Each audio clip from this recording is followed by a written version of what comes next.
అదే కాకుండా నాకు తగిలిన ఇంకొక షాక్ ఏంటంటే, నాకు పెళ్లికి ముందు వీళ్ళు హిందూస్ అని చెప్పేసి పెళ్లి చేశారు.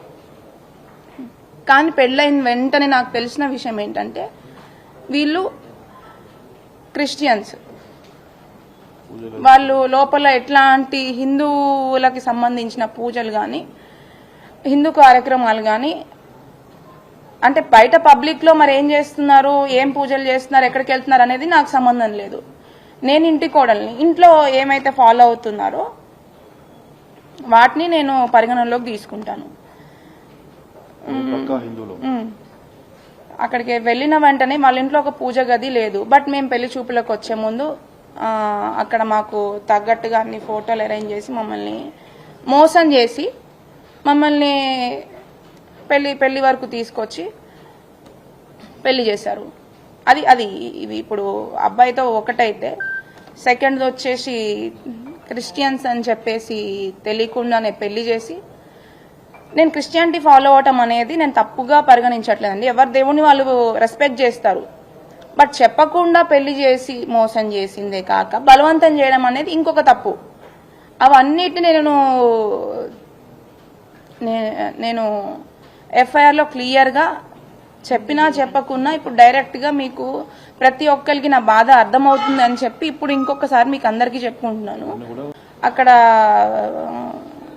ఆవిడ బైబిల్ చదువుతున్నా నేను వాటిని అన్నిటినీ నేను ప్రతి ఒక్కదాన్ని నేను రెస్పెక్ట్ చేస్తాను ఖచ్చితంగా.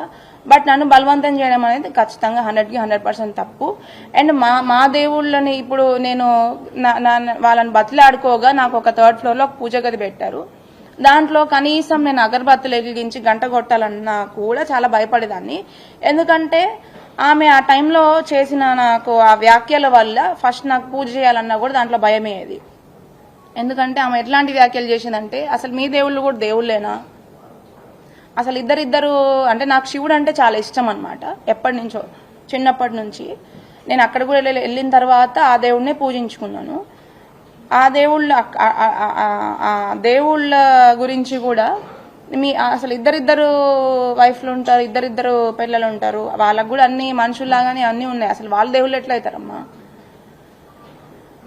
ఇప్పుడు నువ్వు పూజ చేసావు, ప్రసాదం పెడితే దేవుడు తినేస్తాడా అని చెప్పి ఇట్లాంటి మాటలు మాట్లాడడం కూడా చాలా తప్పు. ఫస్ట్ థింగ్ ఆమె ఇంకా నువ్వు హిందువు, మీ దేవుళ్ళు నమ్ముకున్నావు కాబట్టి నీకు ఇట్లా అయిందేమో, మా దాంట్లోకి వచ్చేసేయి అని చెప్పి ఇట్లాంటి మాటలు మాట్లాడేదన్నమాట. నేను ఎప్పుడు కూడా వాళ్ళ దేవుళ్ళని అయితే నేను తప్పుపట్టలేదు. ఎవరి దేవుడు వాళ్ళకి, ఎవరి దేవుళ్ళు వాళ్ళకే గొప్ప. నేను మీ దేవుడిని రెస్పెక్ట్ చేస్తాను, మీరు మా దేవుడిని కూడా అంతే రెస్పెక్ట్ చేయాలని చెప్పి నేను అనుకునేదాన్ని. అయితే పెళ్ళైన తర్వాత కూడా